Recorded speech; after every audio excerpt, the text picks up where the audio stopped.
الحمد لله خالق الوجود من العدم وجاعل النور من الظلم ومخرج الصبر من الألم وملقي التوبة على الندم، فنشكره على المصائب كما نشكره على النعم، ونصلي على رسوله الأكرم ذي الشرف الأشم والنور الأتم والكتاب المحكم وكمال النبيين والخاتم سيد ولد آدم الذي بشر به عيسى ابن مريم ودعا لبعثته إبراهيم عليه السلام حين كان يرفع قواعد بيت الله المحرم، فصلى الله عليه وسلم وعلى أتباعه خير الأمم الذي بارك الله بهم كافة الناس العرب منهم والعجم.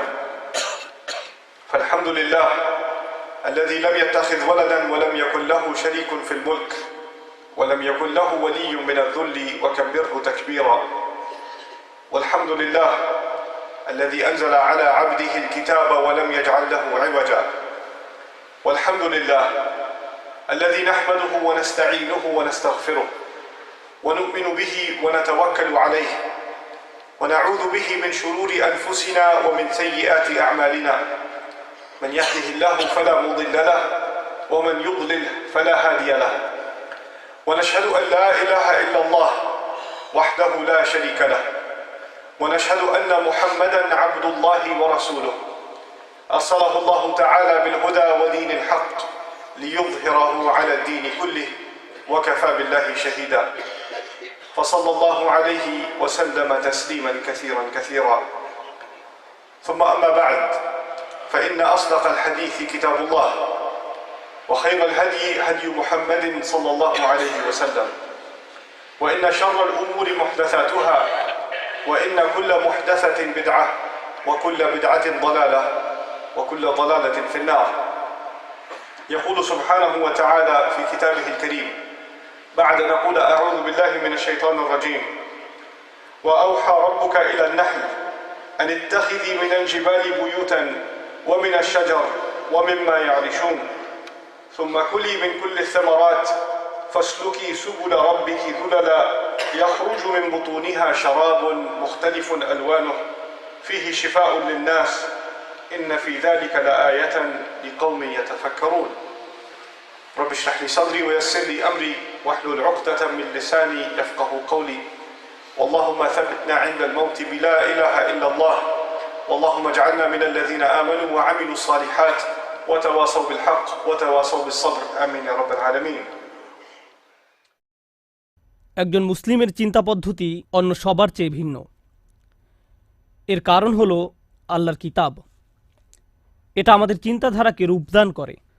বস্তুত আজ আমি আলোচনা শুরু করতে চাই সূরা মুলকের একটি আয়াত দিয়ে, যেখানে বলা হয়েছে লোকেরা জাহান্নামে প্রবেশ করছে আর প্রবেশ করাকালে তাদেরকে তাদের অপরাধ সম্পর্কে জিজ্ঞেস করা হচ্ছে।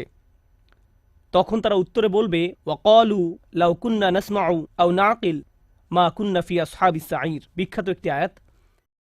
এবং তারা বলবে যদি আমরা শুনতাম। চলুন এখানে একটু থামি। এখানে কি শোনার কথা বলা হচ্ছে? যদি কুরআন শুনতাম, যদি ইসলামের বার্তা শুনতাম, যদি উপদেশগুলো শুনতাম, যদি কুরআন শুনতাম। এই অংশটি সবাই বুঝে, কিন্তু এরপরের আয়াতে ওয়া নাকিলু বলা হয়নি, বলা হয়েছে আও নাকিলু, লাউ কুন্না নাসমাউ আও নাকিলু।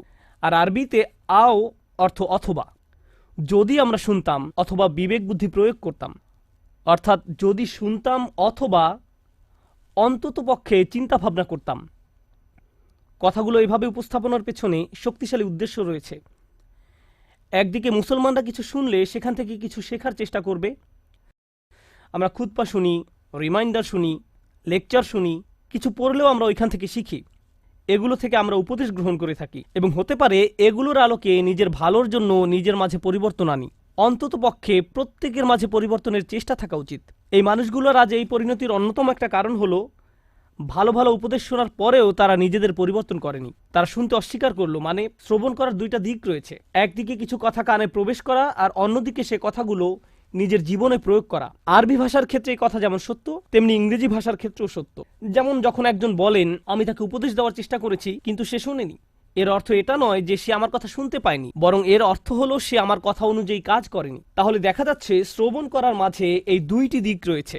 কিন্তু পরের কথাটির উপর আজ আমি জোর দিতে চাই, অথবা যদি আমরা চিন্তা ভাবনা করতাম, যদি আমরা নিজেদের বিবেক বুদ্ধি প্রয়োগ করতাম। এই আয়াতের বাহিরে আরও বহু আয়াতে আমাদের বলেছেন একজন মুসলিমের নিয়মিত চিন্তা করা উচিত, এমনকি যখন সে কোনো শায়েকের কাছ থেকে কিছু না শুনে নিভৃতে বসে থাকে তখনও তার চিন্তা করা উচিত। আমরা সর্বদা চিন্তাশীল মানুষ, তো যে বিষয়গুলো আমাদের চিন্তাশীল বানায় তা হলো আয়াত। আল্লাহর নিদর্শনগুলোর উদ্দেশ্য হলো লাআল্লাহুম ইয়াতাফাক্কারুন লিকওমি ইয়াকিলুন লাআল্লাকুম তাকিলুন লিয়াদাব্বারু লিআয়াতি, যাতে তারা এর আয়াতসমূহ নিয়ে গভীরভাবে চিন্তা করে। আর আয়াত বলতে শুধু কোরআনের আয়াত বোঝানো হচ্ছে না, চারপাশে আল্লাহর যে বিস্ময়কর সৃষ্টি রয়েছে তাও বোঝানো হচ্ছে।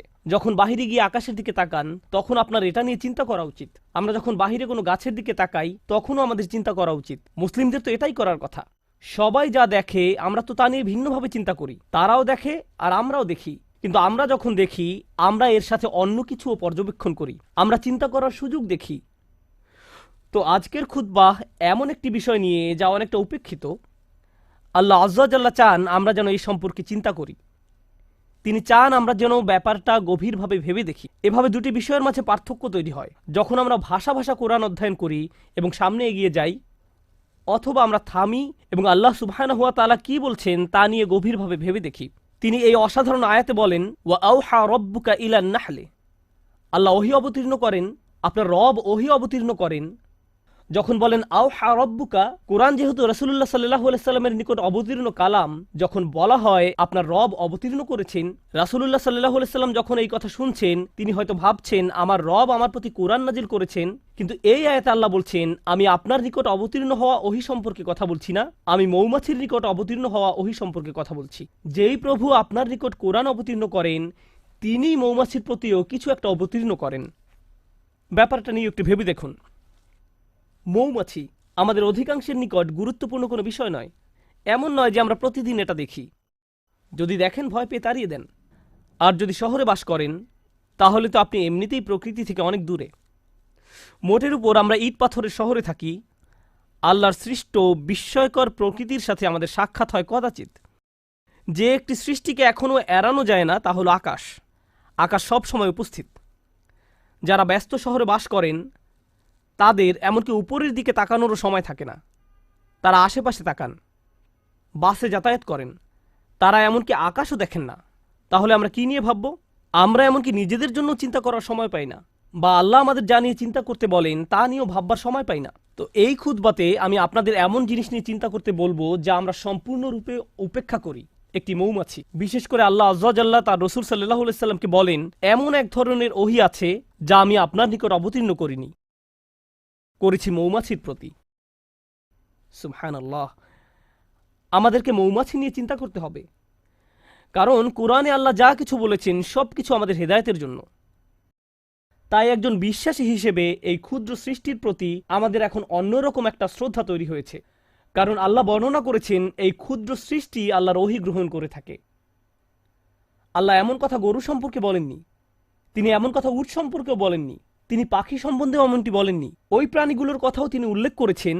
তিনি বহু প্রাণীর নাম উল্লেখ করেছেন কোরআনে। অন্য অনেক সৃষ্টির কথা কোরআনে এসেছে, কিন্তু ওহীর ব্যাপারটি যা আমাদের মনোযোগকে বিশেষভাবে আকর্ষণ করেন, এই সৃষ্টির মাঝে বিশেষ কিছু রয়েছে যার দরুন আল্লাহ আমাদেরকে এর প্রতি মনোযোগ দিতে বলেছেন। আর এটা একটা ভাবনার বিষয়। প্রকৃতপক্ষে যদিও এটা আজকের খুতবার বিষয় নয়, ব্যক্তিগতভাবে কয়েক মাস পূর্বে যখন আমি এই আয়াত নিয়ে গবেষণা করছিলাম, আমি মৌমাছির উপর নির্মিত 5-6টা ডকুমেন্টারি দেখেছিলাম। কারণ আল্লাহ চান আমরা যেন এই জীবটাকে কদর করি। আল্লাহ একে ওহী দিচ্ছেন, তাই এই প্রাণীটি যাই করুক না কেন তার সাথে ওহীর একটা সম্পর্ক আছে। এটি ওহীর দ্বারা অনুপ্রাণিত হয়ে কাজ করে। আমি মৌমাছি সম্পর্কে বেশি কিছু জানতাম না, তাই আমাকে এই বিষয়ে অধ্যয়ন করতে হয়েছিল। আমি এই অধ্যয়নকে ইসলামী অধ্যয়ন মনে করি। ডকুমেন্টারি দেখে দেখে মৌমাছির জীবন প্রণালী শেখা এবং নোট করা আমার জন্য এটা আল্লাহর দ্বীন অধ্যয়ন করার নামান্তর। কারণ এই বিষয়টা নিয়ে আল্লাহ আমাদেরকে চিন্তা করতে বলেন। আল্লাহর এই কিতাব থেকে জ্ঞান এবং প্রজ্ঞা অর্জন করতে হলে আমাদের দৃষ্টিভঙ্গির প্রসারতা থাকা জরুরি। যাই হোক, এই আয়াতে আল্লাহ বলেন আনিত্তাখিযি মিনাল জিবালি বুয়ুতা। আল্লাহ মৌমাছির প্রতি ওহী নাজিল করেন। ইত্তাখিযি এর অর্থ সরাসরি আদেশ। ইত্তাখিযি এখানে প্রত্যাশিত ভাষা হওয়ার কথা ছিল আনতাত্তাখিযা মিনাল জিবালি বুয়ুতান, পাহাড়ে। এর বাসা নির্মাণ করা উচিত পাহাড়ে। ওয়ামিনাশ শাজারি, এবং গাছে।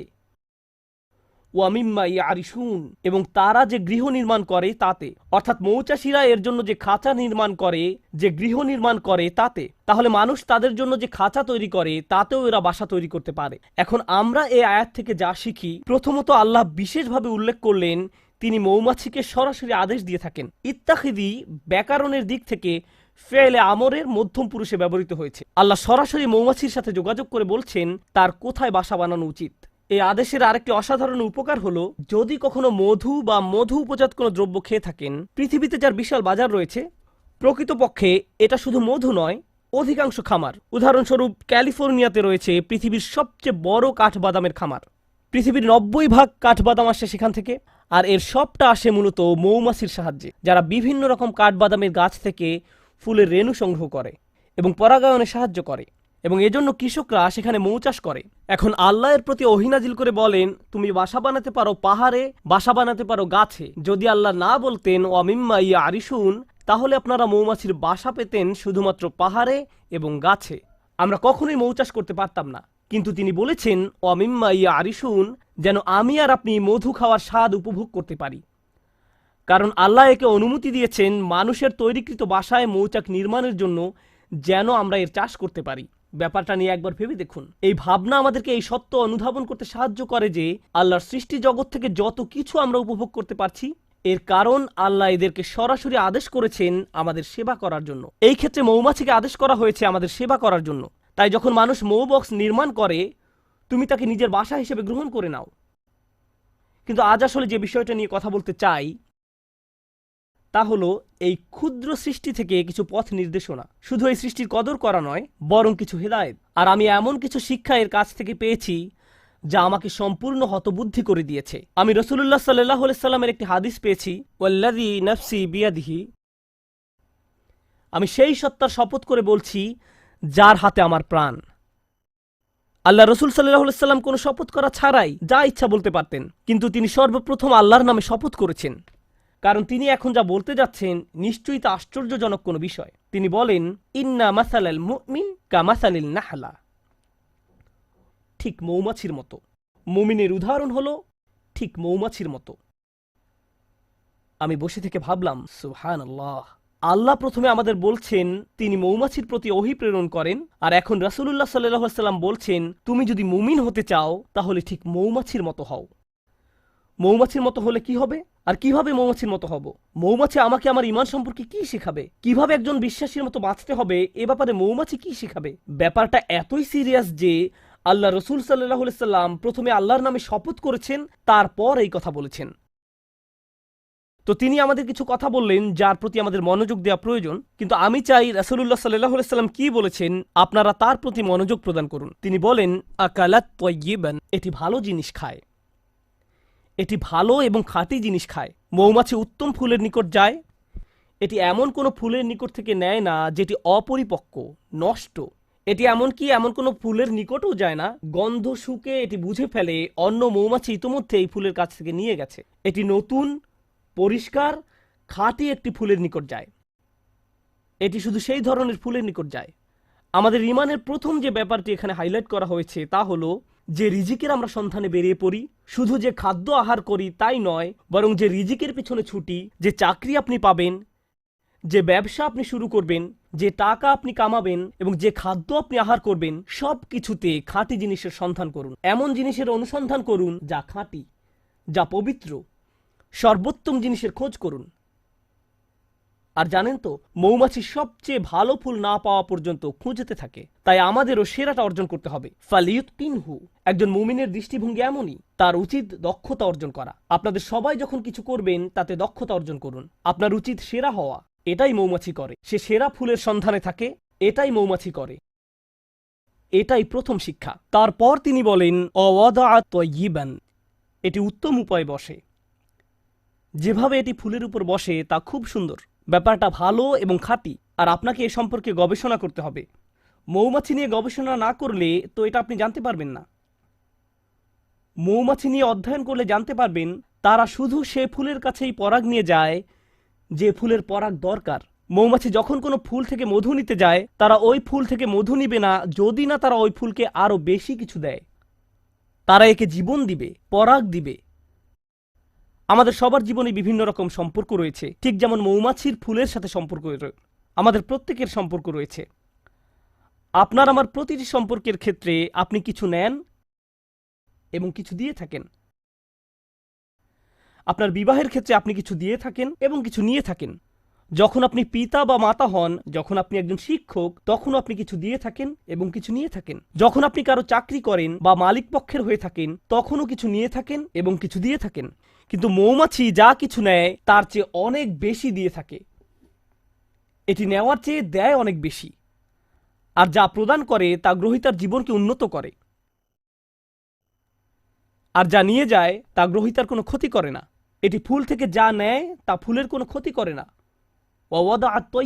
এটি ফুলের উপর পা গুলো রাখে খুব সুন্দর করে। প্রসঙ্গত, ফুলের খুব কোমল জায়গায় মৌমাছিকে বসতে হয়। ফুলের তুলনায় মৌমাছি ভারী একটা জীব। যদি সে তার সম্পূর্ণ ওজন ফুলের ওই কোমল জায়গায় রাখে, তাহলে এটি ভেঙে যেতে পারে। তাই এটি ভাসতে থাকে, পুরো ওজন ফুলের উপর রাখে না। এটি পাখাগুলোকে ঝাপটাতে থাকে যেন সম্পূর্ণ ওজন ফুলের উপর না রাখতে হয়। আমরা এখান থেকে কি শিখছি? আপনার একটি সম্পর্ক আছে, কিন্তু আপনি শুধু দাবি করতে থাকেন, চাইতে থাকেন। তারপর এক সময় আপনার প্রিয় বন্ধু, আপনার কর্মচারী, আপনার স্বামী বা স্ত্রী, তাদের ধৈর্যের বাঁধ ভেঙে যায়। আপনার কিছু জিনিস দরকার, হ্যাঁ আমি একমত, কিন্তু অতিরিক্ত নিতে যাবেন না। তাদেরকে এমন চাপে ফেলবেন না যে তারা ভেঙে পড়বে। আর যদি কিছু চান তাহলে বেশি করে প্রদান করুন। তার জন্য কিছু নিয়ে আসুন, তারপর দাবি করুন। আর যখন চাইবেন কম করে চান, জাস্ট যতটুকু দরকার, যতটুকু প্রয়োজন। তাহলে আচ্ছা, এটা সুন্দরভাবে বসে, ভালো একটি জায়গা খুঁজে নিয়ে বসে, এটা সুন্দরভাবে আহার করে। এর আরেকটি উপকার হলো, যদি অন্য কোনো মৌচাকের মৌমাছি পাশ দিয়ে অতিক্রম করে এবং দেখে যে একটি মৌমাছি এই ফুল থেকে আহার করছে, তখন সে এখানে এসে কোনো ঝামেলা বাঁধায় না। কারণ যদি দুইটি আলাদা মৌচাকের মৌমাছি একটি ফুলের উপর গিয়ে বসে, তখন ফুলের ক্ষতি হয়ে যায়, এর আর পরাগায়ন হয় না, ফুলটি এর ফলে মারা যায়। তাই মৌমাছি ব্যাপারটা বুঝতে পারে। সে জানে যে এই ফুলের সাথে ওই মৌচাকের সম্পর্ক গড়ে উঠেছে, আমার আর এর কাছে যাওয়া উচিত নয়, এবং গন্ধ শুঁকে বুঝতে পারে। এরপর সে অন্য আরেকটি ফুলের নিকট যায় যাকে স্পর্শ করা হয়নি এখনো। আর আমরা কি করি? কেউ একটা দোকান খুললো, আরেকজন দেখে ভাবলো ভালো ব্যবসা, আমারও ঠিক একই রকম একটা দোকান দিতে হবে রাস্তার ওই পাশে। আর ওই লোকের সব কাস্টমার নিয়ে যায়।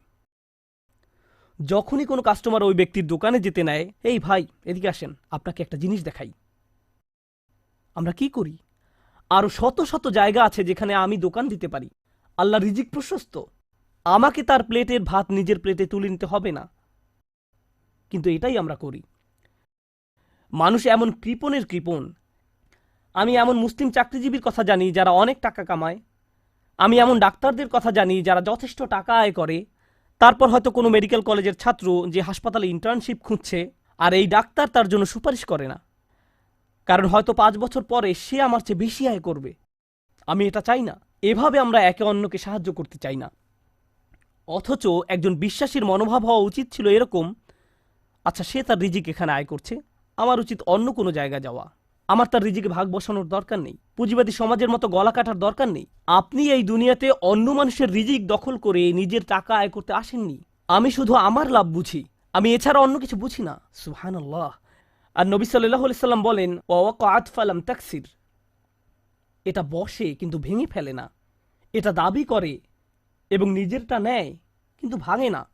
এটা নেয় সর্বোত্তম পন্থায়। আহার করার কি এক মহৎ পন্থা, বাঁচার কি এক মহৎ পন্থা। আমাদের ক্ষেত্রে ব্যাপারটা শুধু টাকার সাথে জড়িত নয়, সম্পর্কের ক্ষেত্রেও এমনটা ঘটে। আমাদের সকল সম্পর্কের জন্য এখান থেকে যা শিখছি, যদি আমরা সত্যই মৌমাছির কাছ থেকে কি শিক্ষা নিব তা বুঝতে পারি, যে শিক্ষাটা উপলব্ধি করার প্রতি রাসূলুল্লাহ সাল্লাল্লাহু আলাইহি ওয়াসাল্লাম এত বেশি জোর প্রদান করেছেন, তাহলে আমাদের বুঝতে হবে, আমি কি আমার বাচ্চাদের উপর অনেক বেশি প্রেসার দিচ্ছি? আমি কি আমার পিতামাতার কাছ থেকে অনেক কিছু দাবি করছি? আমি কি আমার স্বামীর কাছ থেকে বেশি কিছু দাবি করছি? আমি কি আমার স্ত্রীর কাছে অনেক কিছু আশা করছি? আমি কি আমার বন্ধুর কাছে অনেক অনেক কিছু চাচ্ছি? আমি কি আমার কর্মচারীদের উপর অনেক বেশি কঠোর? আমি কি আমার শিক্ষককে অনেক বেশি জ্বালাতন করছি?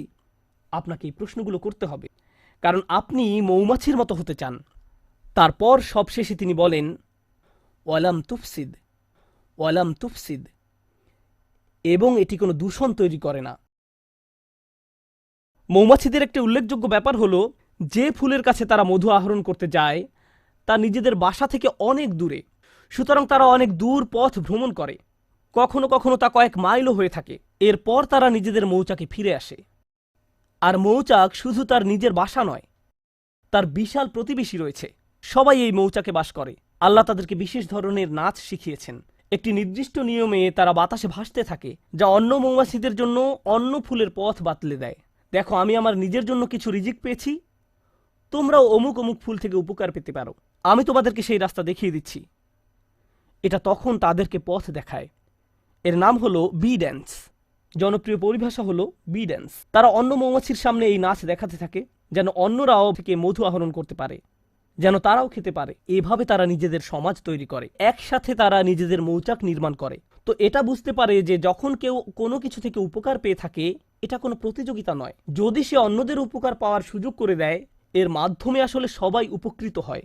আমি নিজে নিজে একটি মৌচাক নির্মাণ করতে পারবো না, আমাদের সবাইকে এর জন্য কাজ করতে হবে। পক্ষান্তরে মুসলিম সমাজে কি হয়, যখন আমাদের ঈমান থাকে না, যখন কেউ উন্নতি করে আমরা হিংসুক হয়ে পড়ি। তাহলে কাউকে বলতে চান না কিভাবে এই উন্নতি করলেন। আচ্ছা, আপনার দোকানের সাপ্লাই কোথা থেকে পান? আমি জানি না, ভুলে গেছি। আচ্ছা, আপনার চাকরির জন্য কোথায় আবেদন করেছেন? আপনার রিজিউমি কেমন? আমি জানি না, ফাইলটা হারিয়ে ফেলেছি। আপনি কাউকে সাহায্য করতে চান না, এটা হলো প্রতিযোগিতা। আমি কেন প্রতিযোগিতায় আরেকজনকে সাহায্য করব? আমি কেন তাকে বোর্ড কমিটিতে সিট পেতে সাহায্য করব? আর রাসূলুল্লাহ সাল্লাল্লাহু আলাইহি সাল্লাম মৌমাছির জীবনের মাঝে সীমাহীন বিজ্ঞতা দেখতে পেলেন, কারণ আল্লাহ তাকে বলেছেন, দেখো আমি মৌমাছির নিকট ওহী প্রেরণ করছি। ওয়া আওহা রাব্বুকা ইলান নাহল। যে পথটা মৌমাছি অনুসরণ করে, আল্লাহ তাকে বলছেন সুবুলা রাব্বিক। মৌমাছি বৃত্ত তৈরি করে দুলতে দুলতে সামনে চলতে থাকে, কিন্তু আমাদের পক্ষে তাদের এই পথ ভ্রমণ দেখা সম্ভব নয়। আর আল্লাহ বলছেন, প্রতিটি বাঘ যে এটি নিয়ে থাকে সেটি তার রবের দেখানো পথ। আল্লাহ তাদের জন্য এই পথটি তৈরি করেছেন, আর তিনি এটাকে জুলুলান বলেছেন। এই আয়াতে যে হাল ব্যবহার করা হয়েছে তা হলো জুলুলান। আল্লাহ বর্ণনা করেছেন, মৌমাছি নম্রতার সাথে এগিয়ে চলে। এর একটা চাকরি আছে, গুরুত্বপূর্ণ কাজ আছে, এটা একটা মিশনে আছে, এটা একটা লক্ষ্যপানে এগিয়ে চলছে, কিন্তু তাই বলে এটা অহংকারী নয়। অনেক সময় দেখবেন মানুষ ব্যস্ত সময় কাটালে কেমন জানি অহংকারী হয়ে ওঠে। আমি মারাত্মক ব্যস্ত, তোমার জন্য আমার সময় নেই, পরে কল দিও। আর আপনাদের মাঝে কেউ কেউ বড় চাকরি করেন, মাকে কল দেওয়ার সময় নেই। অন্যদিকে মৌমাছি জুলুলান তথা কাজ করতে যাওয়ার সময়ও নম্রভাবে পথ চলতে থাকে। সুবহানাল্লাহ। সব শেষে যা বলতে চাই, আর 2 মিনিট সময় আছে, আমি মৌমাছি নিয়ে শেষ একটি কথা বলতে চাই। যদিও অনেক কিছু বলার ছিল, শেষ একটা কথা, আল্লাহ এই জীবটাকে অসাধারণ করে বানিয়েছেন, আর এটাকে তার নিজের কাজ করার যোগ্য করে তৈরি করেছেন। এটা নিজের জীবিকা আহরণ করছে। এই মৌমাছির অন্যদের সাথে সম্পর্ক আছে, নিজে উপকৃত হচ্ছে, সমাজের সবার উপকার করছে। এই সব কিছুর উপরে এটা মৌচাক নির্মাণ করে। এই মধুর উপকার মৌমাছিকে ছাড়িয়ে আরো বহু সৃষ্টির মাঝে ছড়িয়ে পড়ে, যা শিফাউন লিন্নাস। এই মধুতে মানবজাতির জন্য রয়েছে চিকিৎসা, ছোট্ট একটা প্রচেষ্টা থেকে। আমরা এখান থেকে কি শিখছি? আমরা যদি মুমিনদের একটি সমাজ তৈরি করতে চাই, আমরা যদি পরস্পরের উপকার করতে চাই, আমরা যদি একসাথে ভাই ভাই হয়ে বাস করতে চাই এবং অল্পে তুষ্ট থাকি, আমাদের সম্পর্কগুলোর উপর বেশি চাপ না দিয়ে থাকি, এর ফলে আমরা যে সমাজ নির্মাণ করব, এতে শুধু নিজেদের উপকার হবে না, বরং মানবতা এর দ্বারা উপকৃত হবে, আরোগ্য লাভ করবে। যদি মৌমাছিদের একটি সমাজ পৃথিবীকে আরোগ্য দান করতে পারে, কত শত রোগবালাই মধুর মাধ্যমে আরোগ্য লাভ করে। রাসূলুল্লাহ সাল্লাল্লাহু আলাইহি সাল্লাম কর্তৃক সত্যায়িত একটি ওষুধ হলো মধু।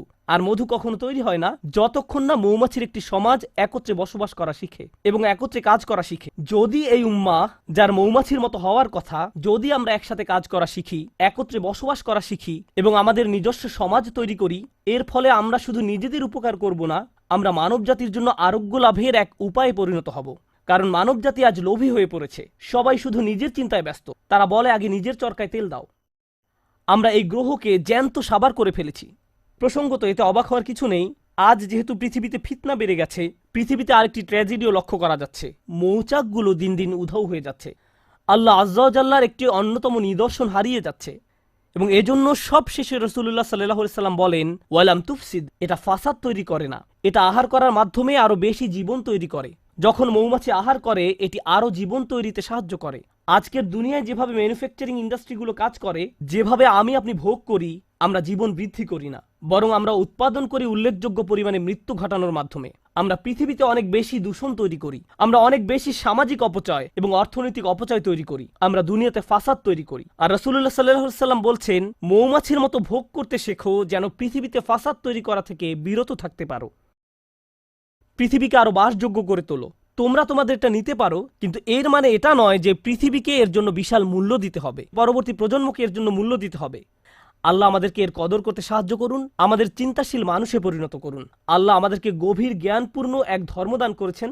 আল্লাহর শপথ, যদি এই ধর্ম নিয়ে চিন্তা করেন তাহলে এটা অন্যরকম এক বিষয়। আর যদি সারা জীবন ধরে শুধু অনুসরণ করে আসছেন কিন্তু কোনোদিন এই ধর্ম নিয়ে চিন্তা করেননি, তাহলে এটা সম্পূর্ণ ভিন্ন রকম একটা বিষয়। আল্লাহ আমাদের চিন্তাশীল মানুষে পরিণত করুন, ভাবুক মানুষে পরিণত করুন, এবং এমন মানুষে পরিণত করুন যারা আসলেই কোরআনের আয়াত নিয়ে চিন্তা করতে পারে এবং রাসূল সাল্লাল্লাহু আলাইহি সাল্লামের হাদিসের গভীর শিক্ষা নিয়ে ভাবতে পারে। বারাকাল্লাহু লি ওয়া লাকুম ফিল কুরআনিল হাকিম ওয়া নাফা'নি ওয়া ইয়্যাকুম বিল আয়াতি ওয়া যিকরিল